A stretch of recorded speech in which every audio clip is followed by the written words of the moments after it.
Peace and blessing, love and light to you all. Thank you for taking some time out on this rainy day to be here and listen to what I think is some really important information. And not coincidentally, on this rainy day, we'll be talking about the rainy day fund, both in the state and the city. If you're not aware, hopefully you are, but something pretty catastrophic is about to occur on Saturday. This authoritarian president is about to begin starvation compliance in cities across and states across this country, which means millions and millions of people will literally not be able to get the food they need to provide nourishment for their bodies and for their families, as the continued shutdown has the president, which I think illegally actually, stopping payment for food and food supplement funds for people across this country. And so I sent a letter to the mayor and to the governor this morning requesting that we begin using the rainy day fund that exists in the state and the city. It's almost just under $2 billion with the B in the state, just over $7 billion with the B. I'm sorry, just under $2 billion with the B in the city, and just over $7 billion with the B in the state. And I didn't make this request lightly. There is going to be a lot of things we have to make up for because of who this president is in the future.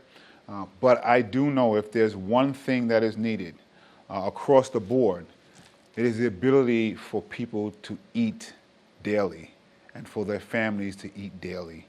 That's just something that it's unbelievable that we even have to say in 2025 in the greatest city and greatest state in the world and in this country, that we have to make sure people get the food they need daily.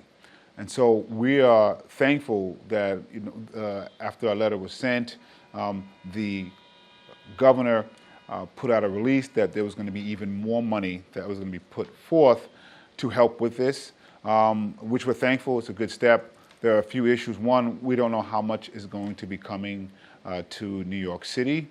And two, most of that funding will be going to food banks and food pantries which need assistance.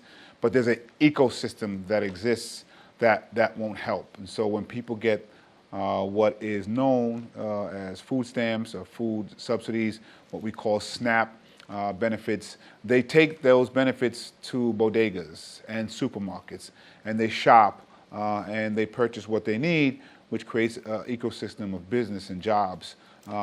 If the money doesn't go straight to folks, those bodega owners and workers, those supermarket owners and workers will not get that economic stimulus that comes from it. So we are asking not only that it goes to food pantries and food banks, but also directly to people. And for folks who don't understand how bad this is, 1 in 5 New Yorkers are receiving food supplements. 20% of people who live in New York City receive SNAP benefits. That means 20% of people who live in New York City after November 1st will not know where they're getting their food from. Some additional statistics, statewide 30% of SNAP recipients are children, 21% are elderly, 10% are non-elderly disabled people. In New York City, those percentages are even higher. 42.2% of New York City SNAP households have a member 60 plus or older.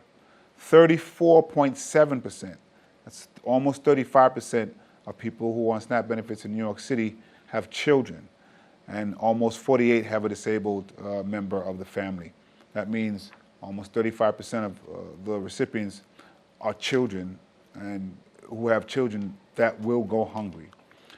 This is really, really important to recognize, and we have to make sure that we don't fold to the pressure being provided by this White House, this starvation compliance, which is in line with the type of authoritarian tactics that we've seen. If there was ever a day to dip into the rainy day fund on this rainy day, it is now. We have to make sure people are hungry, people who are hungry, don't go hungry, have the ability to feed themselves. Just in New York City alone, about $430 million a month is what goes into these SNAP benefits. What the governor has put in will help for about a week, but that's not all going to New York City. And we don't know how much is going to New York City. And as I mentioned, none of it is going to direct payments to make sure folks can support the businesses around them. So we're going to continue to push both the governor, who has responded a little bit, and the mayor, who hasn't responded at all. I'm hoping he takes some time of some other things he's speaking about to talk about New Yorkers who are about to actually not be able to feed themselves. And so if you know someone who may need some assistance, what's trending now online is grocery buddies, where people are trying to team up with folks that they know and be able to assist. We're all going to have to lean in here. I hope the best case scenario is that the president and his GOP buddies agree that healthcare should not become more expensive so that we can end this shutdown and end what is going to be starvation compliance in the United States of America.